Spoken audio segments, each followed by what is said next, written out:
à toutes et à tous, je suis maintenant avec Monsieur Christophe Burkhardt, le directeur général de IWG. Bonjour Christophe. Bonjour et merci d'être venu ici. Je vais tout de suite commencer par l'entretien. Avec la pandémie de Covid-19, comment évolue le coworking selon vous ? L'évolution reste la même, mais elle s'accélère. Le Covid-19 a créé beaucoup d'incertitudes pour les entreprises, évidemment. Il a fallu gérer les cycles, les confinements, les déconfinements. Et quand il y a de l'incertitude, vous avez besoin de beaucoup plus de flexibilité dans vos engagements. Donc pour moi, l'avenir du coworking ne pose aucun problème. Je pense que ça va devenir clairement une norme que les entreprises vont intégrer dans leur stratégie immobilière pour pouvoir en permanence ajuster les localisations, les durées d'engagement et les superficies dont elles ont besoin.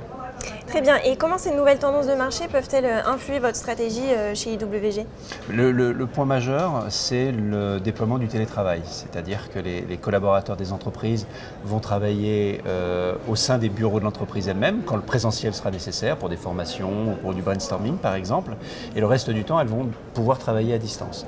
Donc ces personnes-là, ces collaborateurs, ces collaboratrices, doivent avoir une multitude de possibilités et on doit passer d'un lieu de travail à des lieux de travail à la disposition des collaborateurs pour les rendre plus engagés, plus productifs. Le travail à la maison est une possibilité, mais ça n'est pas la panacée, on le sait bien. Ce que veulent les gens, c'est surtout éviter de prendre les transports tous les jours. Et donc la mise à disposition des réseaux de coworkers comme ceux d'IWG leur donne la possibilité d'utiliser comme ils le souhaitent ces lieux-là. Et on a mis en place des offres qui permettent aux entreprises de prendre des abonnements, des cartes d'accès qui donnent la possibilité à ses collaborateurs et à ses collaboratrices d'aller quand elles le souhaitent, utiliser ces lieux-là pour y travailler et l'entreprise est facturée du temps passé par ces gens-là dans nos centres. Donc c'est quelque chose de très flexible et de très intéressant d'un point de vue coût. Est-ce que vous avez des exemples d'entreprises qui ont intégré cette flexibilité dans leur stratégie immobilière ? Oui, il y a déjà des entreprises qui ont franchi le pas.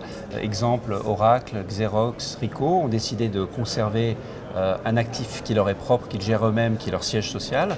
Tout le reste de leurs agences, à Paris, en Ile-de-France ou en province, ont été transférées chez IWG, dans des centres Regus notamment. Et donc, ces entreprises-là ont déjà mis en place un travail hybride entre les locaux de l'entreprise et un opérateur comme nous qui leur fournissons des lieux supplémentaires en fonction de leurs besoins. Engie Digital Factory, qui est une entreprise qui est en pleine croissance, une business unit d'Engie qui est en pleine croissance, ne souhaitait pas s'engager sur un bail et une superficie, avait besoin vraiment de pouvoir faire évoluer les espaces en fonction du développement de leur business et de l'accroissement de leurs effectifs. Et donc nous a demandé de leur construire un centre, ce que nous avons fait rue Saint-Lazare à Paris. Et ils sont arrivés en 2016, sont passés de 30 à 120 personnes et on les a accompagnés en permanence dans la multiplication des espaces de travail qui sont à la disposition de ces effectifs qui n'arrêtent pas de croître. Donc voilà deux exemples, par exemple, qui montrent que ça fonctionne.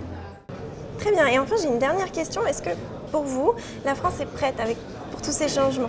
Oui, la France est prête parce que vous avez d'abord un encadrement très fort du travail en France avec les syndicats, avec les organismes qui représentent le personnel. Donc le télétravail est en train de s'encadrer.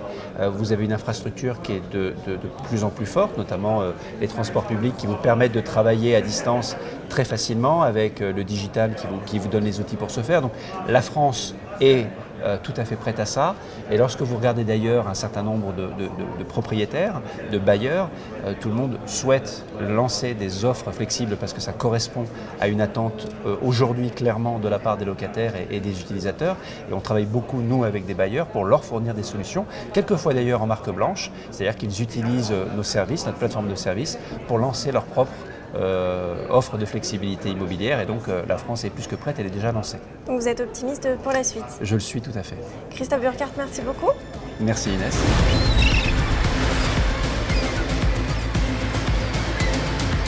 Et voilà, l'édition 2021 de ce MIPIM touche maintenant à sa fin.